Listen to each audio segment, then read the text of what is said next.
Thanks so much for joining us for CBN News Today. I'm Ephraim Graham. Thanksgiving travelers could be in for a tough trip this year. Today is already the busiest travel day of the year, but millions are also bracing for their commutes to be longer than ever, thanks to some sloppy winter-like weather. Caitlin Burke reports. Snow, slush, and rain are falling across the country today, just as more than 46 million people hit the roads. Getting anywhere quickly today is going to be nearly impossible. Snow is falling from Iowa to Wisconsin. Heavy rain is drenching the northwest and southeast, and a Thanksgiving nor'easter is pounding the East Coast. Many travelers are scrambling to change their plans to beat the bad weather. Some are leaving home earlier than planned. Others are trying to reroute around the storms. I heard that there was snow coming in and everything, and I'm traveling by myself with the kids and the dog, so I wanted to get a head start. Earlier this week, major airlines waived their ticket change fees to allow people to try and find earlier flights to their Thanksgiving destinations. But today, more than 200 flights have been canceled. We always look at the weather. We look towards the sky. It can be our best friend and our biggest challenge. Today's weather comes after an early snowstorm last week left parts of the Northeast buried under 7 feet of snow. And that early winter blast is still being felt across the north. Reports from MLive out of Michigan say the Great Lakes are already starting to ice over, the earliest ice on some of the Great Lakes in at least 40 years. There is some good news for travelers. The forecast for the trip home Sunday, nothing but sunshine. Caitlin Burke, CBN News. More developments in the aftermath of that jury decision in Ferguson, Missouri. Tuesday night brought more protests, a police car torched, and 44 people arrested. We're also now hearing from the police officer who shot 18-year-old Michael Brown. Darren Wilson spoke exclusively to ABC's George Stephanopoulos. He described being attacked by Michael Brown while inside his police SUV. And then as I'm holding him, I see him coming back around with his left hand. And it's in the shape like this, and it comes in through the window and just a solid punch to the right side of my face. But you're still sitting there figuring out, how do I get out of this? Yes. I mean, the next thing was, how do I survive? Because I didn't know how do you survive? Yes, I didn't know if I'd be able to withstand another hit like that. Is there anything you could have done differently that would have prevented that killing from taking place? No. Nothing? No. Tuesday night brought protests in cities across the country, many of them peaceful. But in Oakland, looters ransacked businesses and set fires in the streets. President Obama weighed in on the situation from Chicago, saying he has no sympathy for demonstrators who destroy their own communities.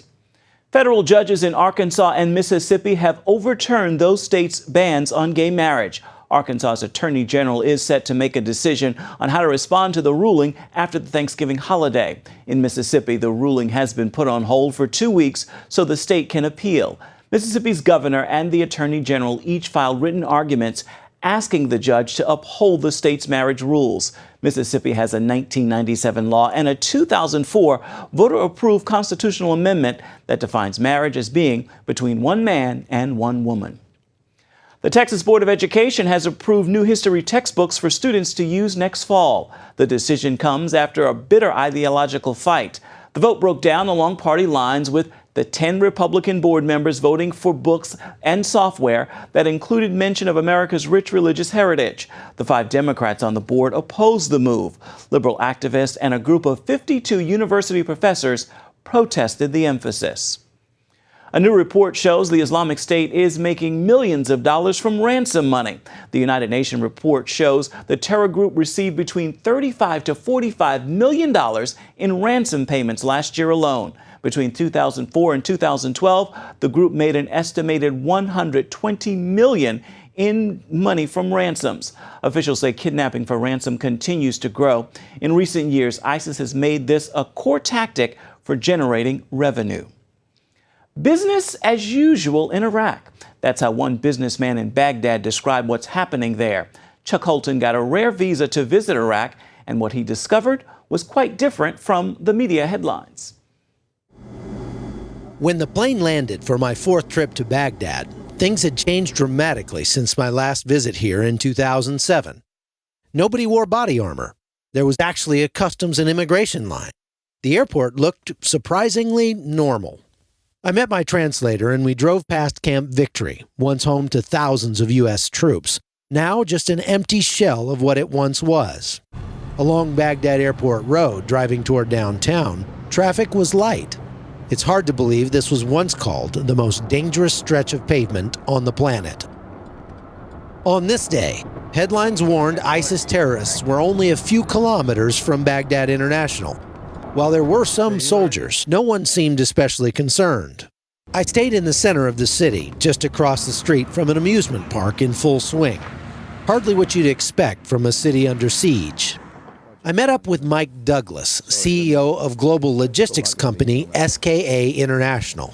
SKA have been in Iraq since 2003. Originally, we came in on a contract for refurbishment of airports. Since that time, we've grown into many different areas of operation, particularly in fuel supply, logistics, and aviation. SKA currently has over 3,500 fuel trucks operating throughout the country. While other companies have been scared off by the threat of ISIS, SKA has no plans to leave. The current situation is being overhyped by the media. We're pretty much business as usual.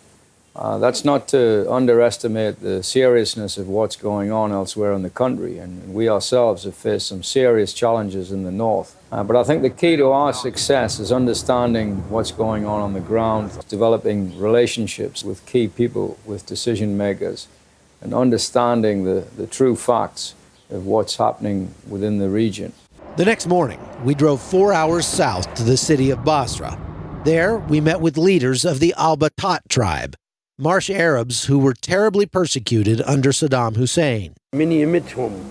The situation in Iraq is stable and all secure, and the life going normal and everything going well. And all the tribes, they are supporting the government here, and all the people here, the community, Sunni or Shia or Christian people, we are all same. We are all Iraqi. There is no difference between us, and we live together from long time. Concerning the possibility of ISIS taking over Baghdad, these sheikhs say it simply won't happen. They have no anyone to support them in anything. So before they think to touch our area, believe me, they all will be dead.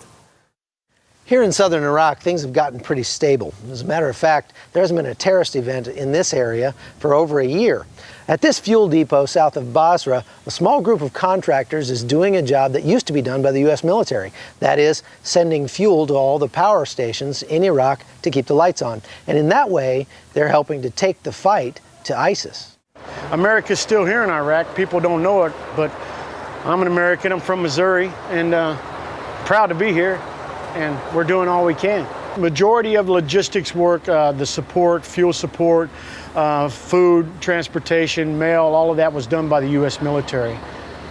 And since then, contractors have literally taken over majority of logistics work and a majority of the security work here in Iraq. The combined experience here is greater than most military officers because these men typically stay here for years. So they bring an important perspective to the current crisis. ISIS is definitely a threat we have to take seriously, but ISIS is more of an ideology. In order to fight this, in order to beat it, you really have to know what the facts are on the ground. And only by dealing with the local people, with the people who understand the complexity of what goes on in Iraq, only by understanding that will we have any chance of defeating it. The U.S. military pullout in 2011 didn't end the war, and the enemy here has reorganized and is back in force. This time, contractors are taking the lead in helping the Iraqi government deal with the threat. That just means American boots on the ground won't necessarily be military. In Iraq, I'm Chuck Holt for CBN News. And next, the healthy eating plan that's so easy a caveman could do it. Get the secret behind the paleo diet.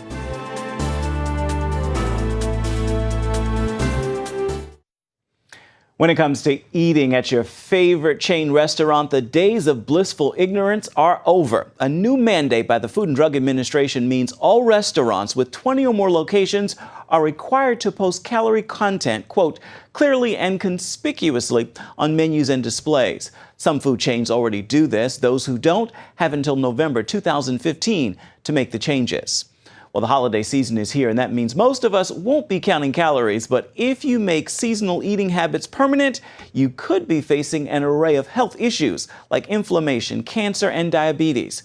A new eating plan promises to fight those diseases and help you lose the weight. Lori Johnson has the story. Mark Sisson is the picture of health. At the age of 60, yes, 60, he has the body of a man half his age, inside and out. No disease, no medications. But he hasn't always been this way. His anti-inflammatory diet changed everything. Most of what ails people today could be, if not cured, substantially mitigated with a few lifestyle corrections, first and foremost being diet. Mark follows the paleo diet. If you've heard of the paleo diet but aren't really sure what it is, you're not alone. It was the #1 search diet on Google last year.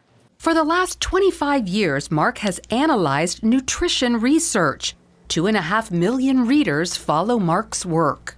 We've got hundreds of thousands of user experiences on my site, on Mark's Daily Apple, of people who've embraced this program, who've said, so not only did I lose the weight, but my blood work improved and my energy levels improved. The paleo diet involves avoiding sugar, wheat, trans or omega-6 fats, and some dairy.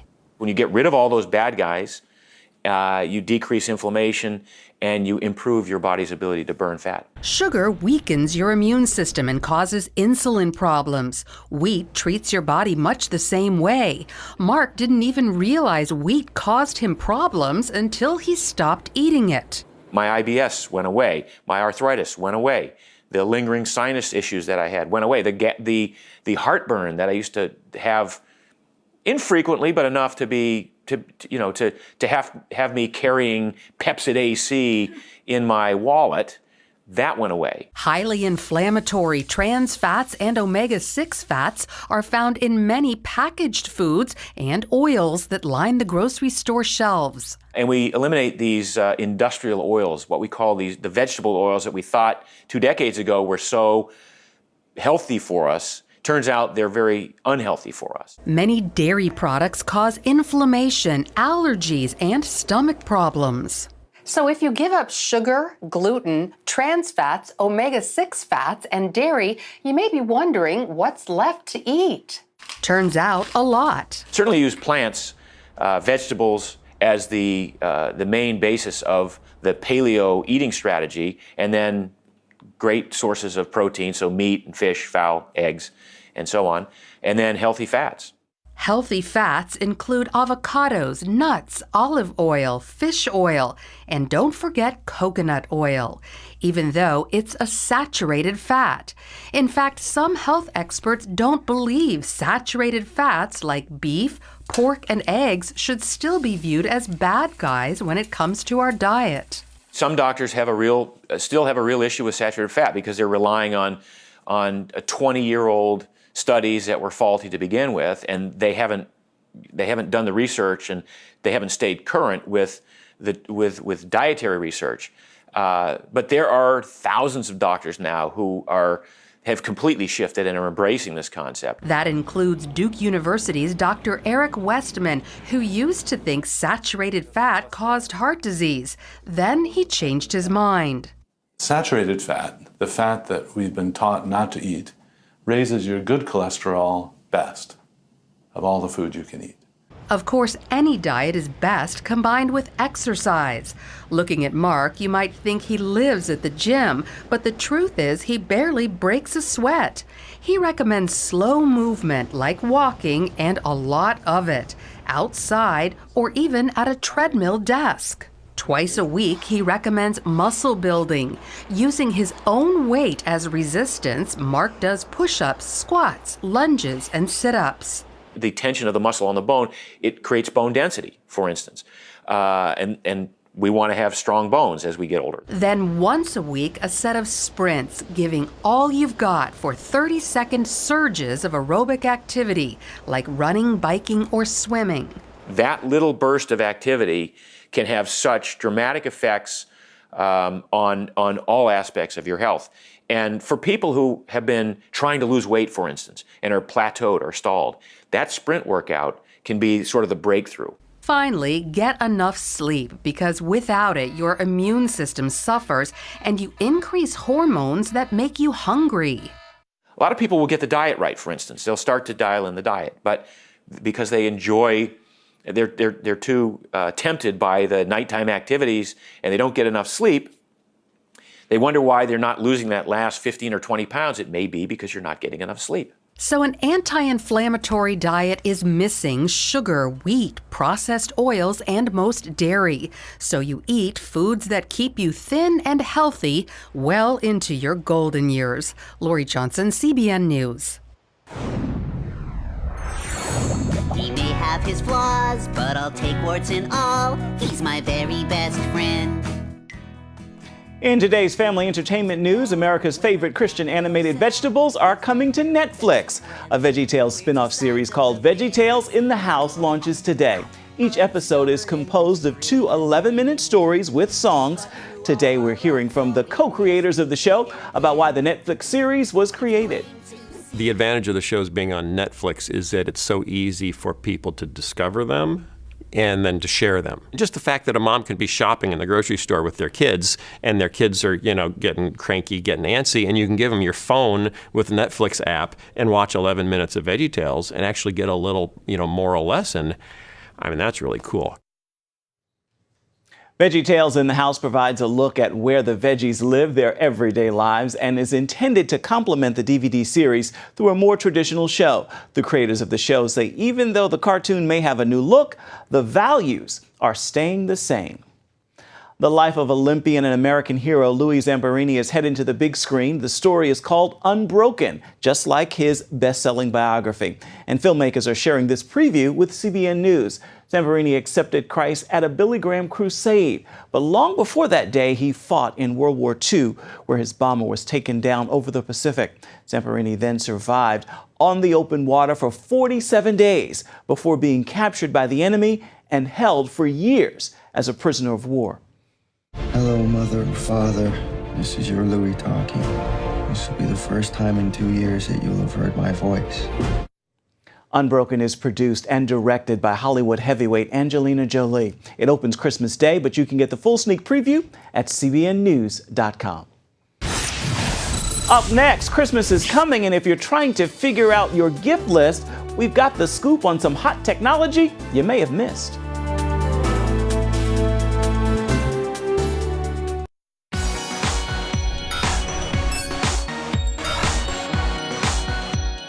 Beyond taking you around the world with news 24/7, we also like to take you inside the digital world for a look at news that you can use. And joining us right now is our digital and social media expert, Caleb Kinchlow, with this week's wrap. What's up first, Caleb? Now, for this segment, we're talking about some of the hottest tech that you may have missed. Now, Ephraim, this first one is powered by Intel. Okay. And it basically takes your tablet, your laptops, and your smartphone. Okay. It's a multi-mode horizontal tablet PC. Essentially, it sounds like it is your iPad on steroids. Exactly. The device is 27 inches and it functions like a desktop. But it's mobile. You can take it wherever you want to go. You can use it for PowerPoints. You can use it for playing games with your family. You can play music. It's just a way to bring people together in a mobile-friendly environment on a larger scale. So everybody can work on it at the same time. Everyone. It's kind of like bringing people together for social media as opposed to separating. Exactly. Good, good. What's next? Now, the next thing, I'm actually wearing it, wearable technology. Okay. Now, the keyword with this is called gamification. And what is gamification? Gamification is basically taking the game mechanics that you see in a video game and then applying them to everyday life. So, for example, with this device, you can track your workout stats. Nice. And you post them onto a server. Okay. And once they're on that server, your friends can see your scores and say, you know what, I think I can beat that score. And then they begin to work harder. Or for yourself, you can track your progress and say, you know what, I can beat my score from before. Okay. So it takes the hard work out of it, makes it like a game. Okay, competition motivates, we know that. I have to say though, me loving fashion, that's not very pretty. You're right, this is actually not the prettiest device, but we know the CEO of Burberry has just left and gone over to Apple. Burberry and Apple come together. Apple together. So we're talking about some really stylish pieces, not so much for the techie person, but for the person like, the everyday guy who likes to be stylish, the businessman, the businesswoman. Okay, lots to look forward to. What's third on the list? Now the last one is from the Samsung Galaxy S5. Okay, a phone. Yes, basically a phone, but not just a phone. Okay. This phone is designed with the person who's very active in mind. Okay. This phone is advertised as being water resistant and waterproof to a certain level. So if I drop it in the toilet, no big deal. Drop in the toilet. If I grab it quick. Well, if you drop it in the toilet, it's a big deal, but hopefully not in the toilet. So I'm actually going to show you how this thing works. All right. I have my ordinary glass of water here, and I'm going to pour it in here. Submerge a little bit. Yes, right now you'd be calling help. So calling for some help. Help. Here. But as we can see, it still works just fine. Wow, amazing. All right, 3 good things to know. Thank you so much. I'm Ephraim Graham. And I'm Caleb Kinchlow, and this is your Digital Download. Well, finally this hour, it is the time of year when most of us are eating turkey and counting our blessings. Here's our Charlene Aaron with more on what some of you are thankful for. Thanksgiving is in the air, the leaves are falling, and many families are prepping for the big turkey dinner on Thanksgiving Day. But it's also a time to reflect on the blessings of life. That's why we took to the streets to find out what people are thankful for this holiday season. Family. Every Thanksgiving we watch The Christmas Story and we put up the Christmas tree. I'm thankful for my family, just Thanksgiving dinner, nothing special. My family, we had a lot of loss last couple of years, but just hang on tight to the people you hold close to and that you love, and we only have them here for just an instant, it seems like. So I'm grateful for those those family members I have. I like a turkey and cranberry sandwich. That sounds good. If I'm lucky, there's some mashed potato put up there also. My family. Definitely have a supporting and loving family, so grateful for my family. We like to play family games. We like Taboo, so that's our favorite game. We want to hear from you. Log on to CBN News Facebook and tell us what you are thankful for. Well, that is going to do it for now for CBN News Today. You can find more of our exclusive coverage of the issues you care most about at cbnnews.com. Take the time to tell us what you think about the stories you've seen here today. You can do that on Facebook as well, or at CBN News on Twitter. Hope you'll join us again right here next time. Make it a wonderful Wednesday, everybody.